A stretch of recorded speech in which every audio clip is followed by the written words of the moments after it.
சௌகார் ஜானகி அம்மா அப்படின்னும் போது அவங்க சினிமா துறையில அவங்க பண்ண சாதனைகள், அந்த சினிமா துறைக்கு அவங்க வந்த போது இருந்த கஷ்டங்கள் எல்லாமே பாத்தீங்கன்னா 13-14 வயசுலேயே பாத்தீங்கன்னா ஆல் இண்டியா ரேடியோல அவங்க தொகுப்பாளரா பணியாற்றி இருக்கிறாங்க. அப்பவே பாலிய வயதுல திருமணமாய் உடனே பாத்தீங்கன்னா ஒரு குழந்தை, இம்மீடியட்டா ஒரு குழந்தை 1 வருஷத்துல பிறந்திருக்கு. அந்த குழந்தை 3 மாசம் இருக்கும் போதே பார்த்தா இவங்க எப்படியாவது சம்பாரிச்சே ஆகணுங்கிற ஒரு கட்டாயம்.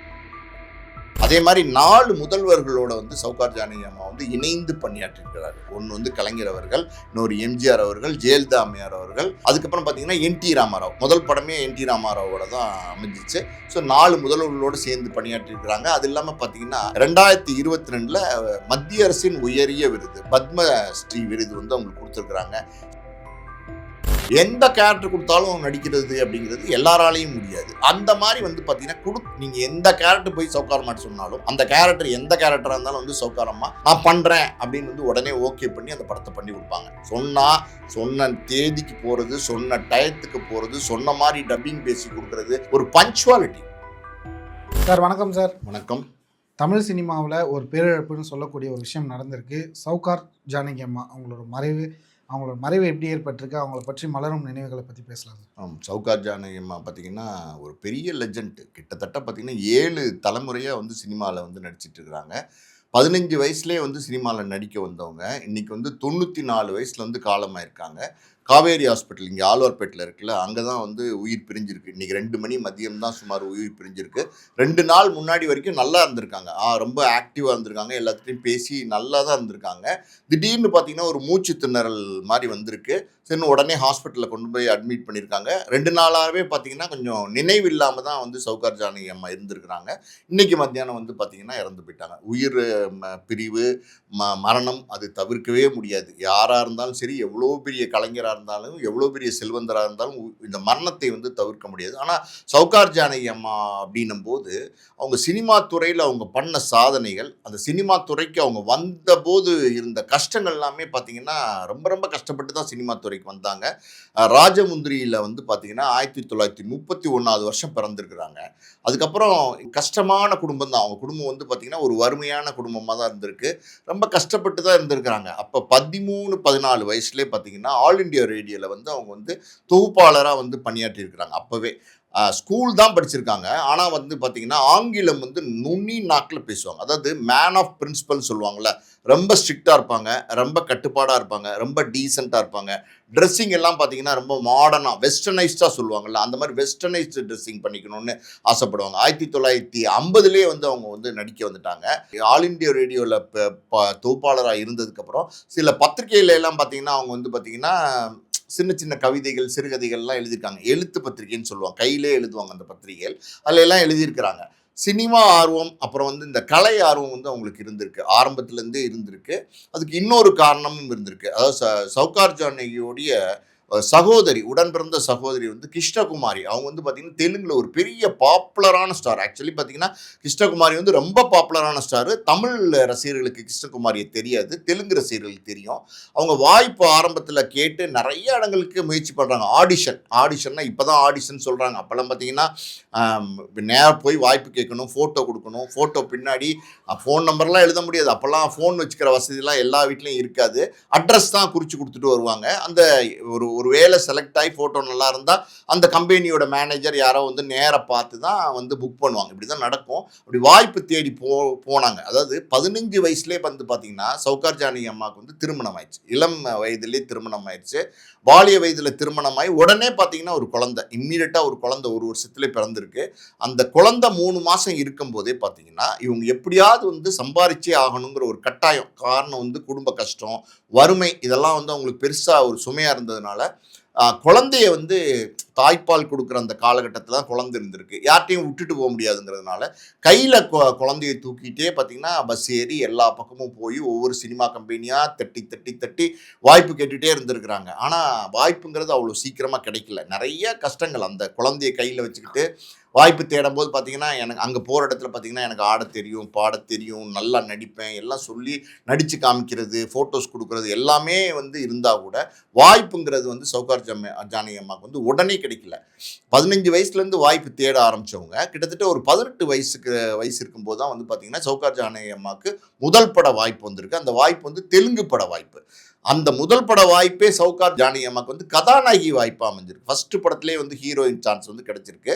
அந்த படத்தில் ஒரு ஸ்பெஷல் என்ன அப்படின்னா, அது தெலுங்கு படம். அதில் என்டி ராமாராவ், அது வந்து ஆந்திரா சீஃப் மினிஸ்டர் இருந்தார். ஆந்திராவில் வந்து சூப்பர் ஸ்டார்னா என்டி ராமாராவ் தான். என்டி ராமாராவ் முதல்ல வந்து கதாநாயகனாக நடித்த படம் வந்து பார்த்தீங்கன்னா அந்த படம் தான். அந்த படத்தோட பேர் வந்து சௌகார். சௌகார்ங்கிற படம் வந்து ஆந்திராவில் வந்து சூப்பர் டூப்பர் ஹிட். பட்டி தொட்டியெல்லாம் வந்து பேசப்பட்டுச்சு.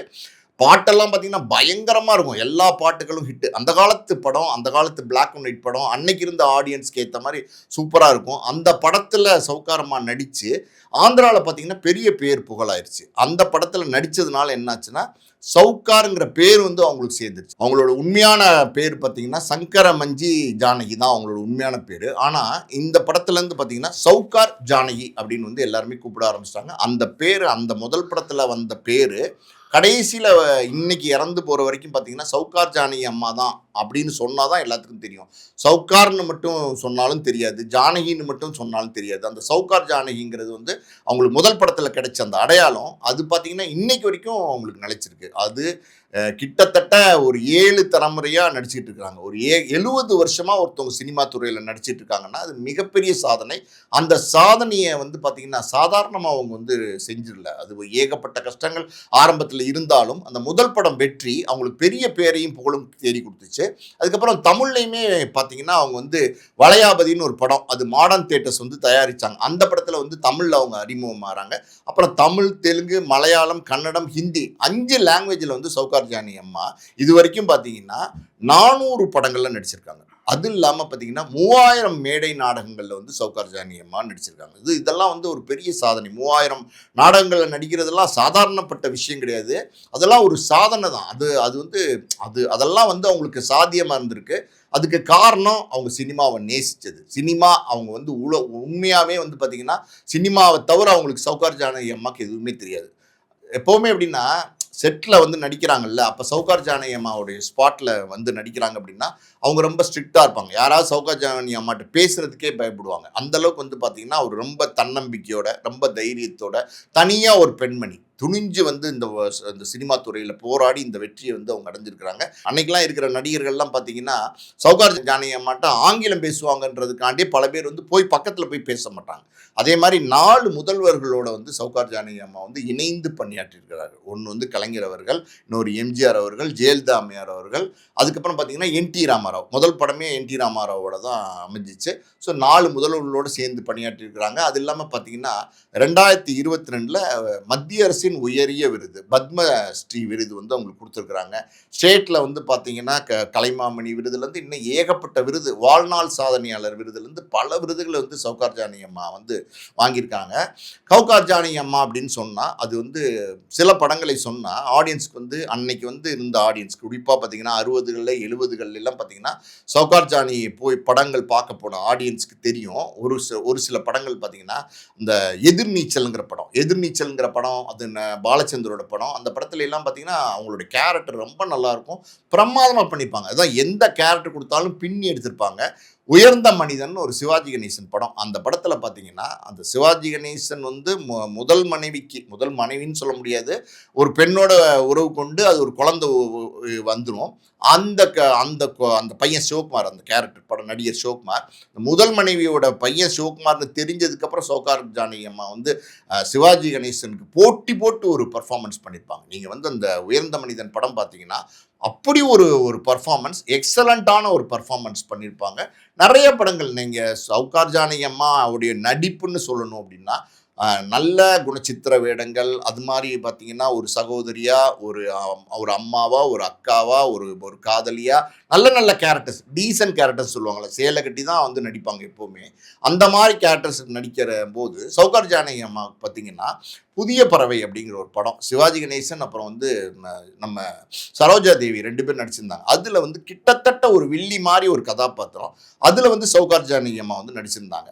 அதில் வந்து பார்த்தீங்கன்னா அந்த சிச்சுவேஷனுக்கு ஒரு பாட்டு தேவைப்பட்டது. அதாவது நீங்கள் கேள்விப்பட்டிருப்பீங்க, எல்லாருக்குமே தெரியும், பார்த்த ஞாபகம் இல்லையோ பருவ நாடகம் தொல்லையோ, ஒரு பார்ல வந்து ஒரு கேபரே ஆடுற ஒரு ஒரு டான்சர் அந்த கேரக்டர்.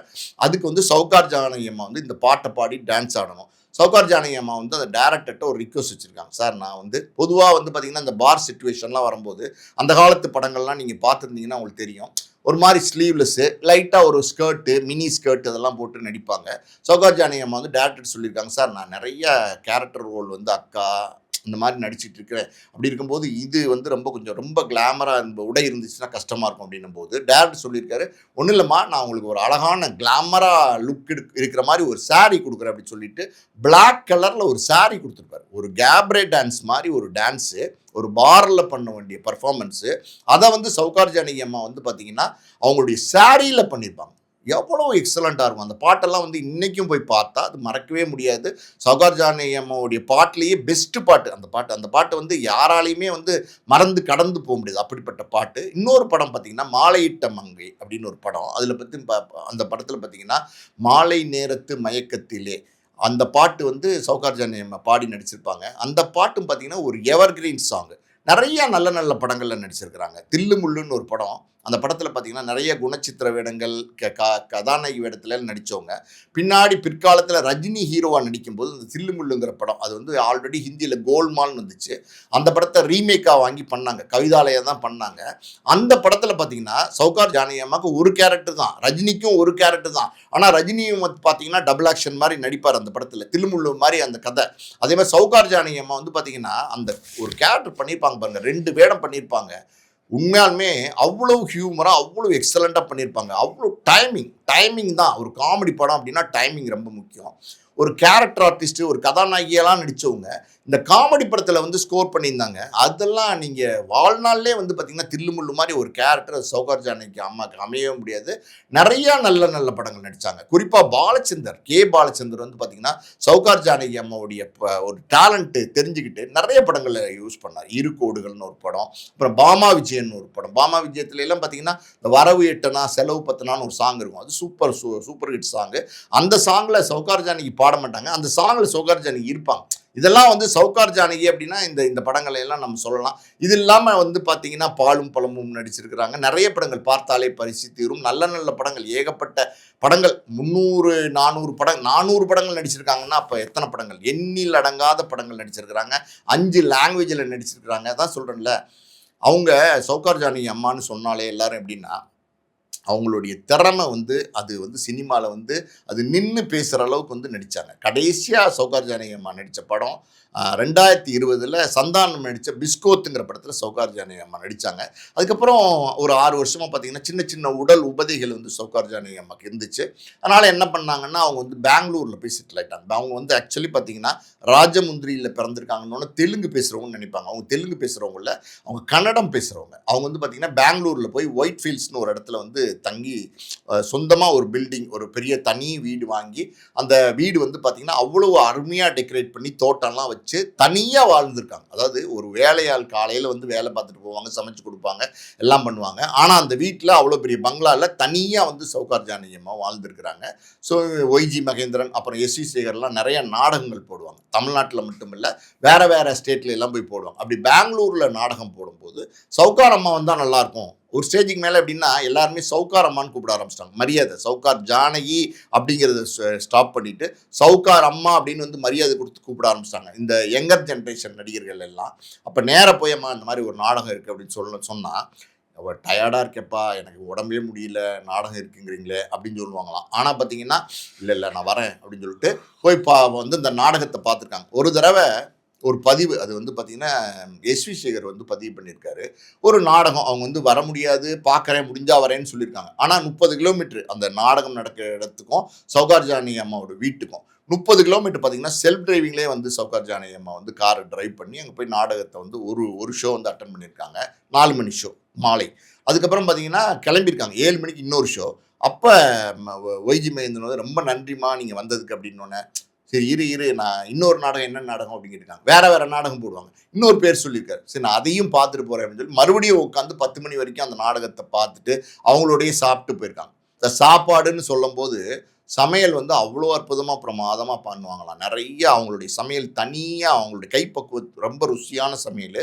நிறைய பேர் சினிமாவில் இருக்கிற பிரபலங்கள், அது எஸ்.சி. சேகர், ஒய்ஜி மேதன், சிவகுமார், ஜெய்சங்கர், பல பிரபலங்களுக்கு வந்து பார்த்தீங்கன்னா திடீர்னு ஒரு கால், நாளைக்கு எங்கள் வீட்டுக்கு சாப்பிட வாங்க அப்படின்னு சொல்லி கூப்பிட்டாங்கன்னா, சவுகார் அம்மா வீட்டு விருந்து அப்படின்னா அது பிரமாதமாக இருக்குமா, எக்ஸலண்ட் சமையல் தான். சமையல் வந்து அவ்வளோ டேஸ்ட்டாக இருக்குமா. ஸோ சமையலில் வந்து சவுகார் அம்மாவுக்கு வந்து ஒரு இன்ட்ரெஸ்ட் இருந்ததுனால ஒரு பார்ட்னராக வந்து பார்த்தீங்கன்னா ஒரு ரெஸ்டாரண்ட்டே நடத்திட்டு இருந்தாங்க. சென்னையில் வந்து நடத்திட்டு இருந்தாங்க. அந்த ரெஸ்டாரண்ட்டில் வந்து பார்த்தீங்கன்னா ஒரு சில டைங்களில் ஷூட்டிங் இல்லை, ஃப்ரீயாக இருக்காங்க அப்படின்னா சவுகார் அம்மா நேராக போய் அவங்களே வந்து சமையல் பண்ணி அவங்களே வந்து பார்த்தீங்கன்னா கஸ்டமருக்கு நேரே போய் சர்வ் பண்ணுவாங்களாம். கஸ்டமர்லாம் பார்த்துட்டு என்ன சவுகார் அம்மா கொண்டு வராங்க அப்படின்னு சொல்லும்போது, சாப்பிடுங்க எப்படி இருக்குது, இது எப்படி இருக்குது, அது எப்படி இருக்குன்னு கேட்டு நின்று அந்த மாதிரி இந்த விருந்தோம்பலுங்கிறது அவங்களுக்கு வந்து ரொம்ப ஒரு பிடிச்ச விஷயமா இருந்திருக்கு. ஸோ சவுகார் அம்மா அப்படின்னும்போது இன்னும் நிறைய விஷயங்கள் இருக்குது. நம்ம பெங்களூர் வீடை பற்றி பேசினோம். சென்னையில் செனட்டாப் ரோடில் வந்து பார்த்தீங்கன்னா ஒரு பெரிய வீடு 4 கிரவுண்டில் வந்து சவுகார் அம்மா வீடு இருந்திருக்கு. அந்த வீடு வந்து ஒரு காலத்தில் வந்து ஷூட்டிங் கொடுத்துருக்காங்க. உயிரிழவரை உஷா அப்படின்னு ஒரு படம். அந்த படம் வந்து டி ராஜேந்தரோட படம். அந்த படத்தினுடைய ஷூட்டிங் அந்த சவுகார் அம்மா வீட்டில் தான் நடந்திருக்கு. வீட்டு ஷூட்டிங் கொடுத்துருக்காங்க. அப்போ பார்த்தீங்கன்னா அவங்க ரொம்ப ஸ்ட்ரிக்டாக இருப்பாங்க, ரொம்ப ஆச்சாரமாக இருப்பாங்க. அப்படின்னா அந்த செருப்பெல்லாம் பார்த்தீங்கன்னா வீட்டு வாசல்லே கழட்டிட்டு வந்துடணும். யாருமே வந்து செருப்பெல்லாம் உள்ளே போட்டுட்டு வரக்கூடாது. ஸ்ட்ரிக்டாக இருப்பாங்க. பயங்கர ஸ்ட்ரிக்ட் லேடி மாதிரி இருப்பாங்க. அப்போ ராதா ரவி வந்து அந்த படத்தில் நடிச்சிருக்கிறாரு வில்லனா. அவர் வந்து பார்த்தீங்கன்னா படி ஏறி, மாடி வீடு படி ஏறி நேராக போய் சவுகார் அம்மாவோட பேசிட்டு சாப்பிட்டுட்டு எல்லாம் பண்ணிட்டு கீழே வந்திருக்காரு. அப்போ டி ராஜேந்தர் வந்து அப்போ தான் புதுசு வந்துட்டு இருக்காரு. ஒரு தலை ராகம் அது இதுன்னு வந்துட்டு இருக்காரு. அப்போ கேட்டிருக்காரு, என்ன நீங்கள் மட்டும் மேலே போகிறீங்க, எல்லாம் யாரையுமே மேலே விட மாட்டாங்களே அந்த அம்மா, பயங்கர ஸ்ட்ரிக்டாக இருப்பாங்களே, ஒரு செருப்போட உள்ளே வந்துட்டா கூட அப்படி கையை நீட்டி செருப்பை கழட்டிட்டு வாங்க அப்படின்னு சொல்லுவாங்களே அப்படின்னு சொன்னோன்னே ராதாரவி சொல்லியிருக்காரு, இல்லை அவங்க எங்கள் அப்பாவோடையெல்லாம் ரொம்ப நெருங்கி பழகினவங்க, நல்ல ஒரு குடும்ப உறுப்பினர் மாதிரி அப்படின்னு சொல்லியிருக்காரு. அந்த மாதிரி அந்த வீட்டுக்குள்ளே போனவங்களுக்கு தான் தெரியுமா, அது அவ்வளோ வந்து கலைநயத்தோடு அந்த வீடு இருக்குமா, ரொம்ப ரொம்ப கலைநயத்தோட ரொம்ப வேற மாதிரி இருக்குமா அந்த வீடு. இப்போ வந்து அந்த வீடை இடித்து வந்து ஃப்ளாட் கட்டிட்டாங்க போல அந்த இடத்துல, அந்த செனட்டாப் ரோடில் சவுகார் ஜானகி அம்மா இருந்த இடத்துல. ஸோ சவுகார் ஜானகி அம்மா அப்படின்னு சொன்னால் அவங்க இன்னைக்கு இருக்கிற, அதாவது யங்ஸ்டர்ஸ் இருக்கிறாங்கல்ல, ராதிகாலேருந்து ரேவதியிலேருந்து சுஹாசினியிலேருந்து ஊர்வசியிலேருந்து பல நடிகைகள் அவங்கெல்லாம் வந்து பார்த்தீங்கன்னா வீட்டுக்கு போனாங்கன்னா அவங்க எல்லாருமே அம்மா அம்மான்னு தான் கூப்பிடுவாங்களாம். அவங்க வந்து உடனே வந்து சவுகார் அம்மா வந்து எல்லாம் குரூப்பாக போவாங்களாம் இந்த மாதிரி வீட்டுக்கு திடீர்னு ஏன்னா எல்லாரோடையும் நல்லா பழகுவாங்களாம். யாரோடையுமே வந்து விருப்பு காட்டுறது, கோபம் காட்டுறது இல்லை, எதுவும் வெறுப்பெல்லாம் காட்ட மாட்டாங்களாம். எல்லாரோடையும் நல்லா பழகுறதுனால பல பேர் திடீர்னு குரூப்பாக ஒரு 5-6 பேர் போனாங்கன்னா சவுகார் அம்மா வந்து பார்த்தீங்கன்னா இன்றைக்கி நான் சமைச்சு போகிறேன் உங்களுக்கு, இன்னைக்கு இங்கே தான் சாப்பிட்றீங்க அப்படின்னு சொல்லுவாங்களாம். அவங்க எல்லாருமே பார்த்தீங்கன்னா அம்மா ஓகேம்மா அப்படின்னு சொல்லிட்டு அவங்க வந்து ஒருத்தவங்க காய் வெட்டி கொடுக்குறது, ஒருத்தவங்க அடுப்பில் வந்து பற்ற வைக்கிறது, கைப்பதம் வந்து சவுகார் அம்மா பதம் தான். ஆனால் இது எல்லாமே வந்து சவுகார் அம்மா பண்ணி வந்து அவங்களுக்கு விருந்தோம்பல் கொடுக்குறது. ஸோ அது ஒரு எப்படி சொல்கிறது, ஒரு லேடி கிட்டத்தட்ட பார்த்தீங்கன்னா ஒரு எங்கேயோ ராஜமுந்திரியில் பிறந்து அவங்க வந்து ஒரு 13 வயசுலேயே வந்து ஆல் இண்டியா ரேடியோவில் வந்து போய் தொகுப்பாளராக இருந்து அப்புறம் சினிமா வாய்ப்பு தேடி சினிமாவில் வந்து பார்த்திங்கன்னா நான் 7 ஜென்ரேஷன் 7 தலைமுறையாக ஒருத்தவங்க நடிச்சிட்டு இருந்திருக்கிறாங்க அப்படின்றது சாதாரணமான விஷயம் கிடையாது. நிறைய அவங்களுக்கு இன்னைக்கு முதலமைச்சர் விஜய் அவர்கள் கூட பார்த்தீங்கன்னா சவுகார் அம்மாவுடைய மறைவுக்கு வந்து இரங்கல் தெரிவிச்சிருக்கார். ஸோ இந்த சினிமா உலகத்தில் சவுகார் அம்மா அப்படின்னு சொன்னால் சவுகார் ஜானகிங்கிற பேர் ஒரு காலத்துக்கு அப்புறம் சவுகார் அம்மான்னு மாறிடுச்சு. நான் ஒரு படம் பார்த்துருக்கேன், அந்த ஸ்கூல் டேஸ்ன்னு நினைக்கிறேன், அப்போ காலேஜ் டேன்னு நினைக்கிறேன், ஃபஸ்ட் இயர் நினைக்கிறேன். அந்த நேரத்தில் பார்த்தீங்கன்னா புது புது அர்த்தங்கள் வந்துச்சுல்ல, பிரமாதமான படம். அந்த படம் வந்து பார்த்தீங்கன்னா ரகுமானும் சித்தாராவும் ஓடி போயிடுவாங்க, அது கோவாவுக்கு ஓடி போயிடுவாங்க. அங்கே ஒரு வீட்டில் வாடகைக்கு இருப்பாங்க. அந்த வீட்டில் கீழ் வீட்டில் வந்து பார்த்தீங்கன்னா சவுகார் அம்மாவும் அவங்க கணவரும் அந்த ஓல்டு ஏஜ் ஒரு ஹஸ்பண்ட் அண்ட் ஒய்ஃப் மட்டும் இருப்பாங்க. அவங்க எப்படி லைஃப் லீட் பண்ணுறாங்க அப்படிங்கிற மாதிரி அந்த படத்தில் காமிச்சிருப்பாங்க. அந்த கேரக்டர்லாம் உண்மையாலுமே சொல்கிறேன், தூக்கி சாப்பிட்ருப்பாங்க, எக்ஸலண்ட்டாக வந்து பண்ணியிருப்பாங்க.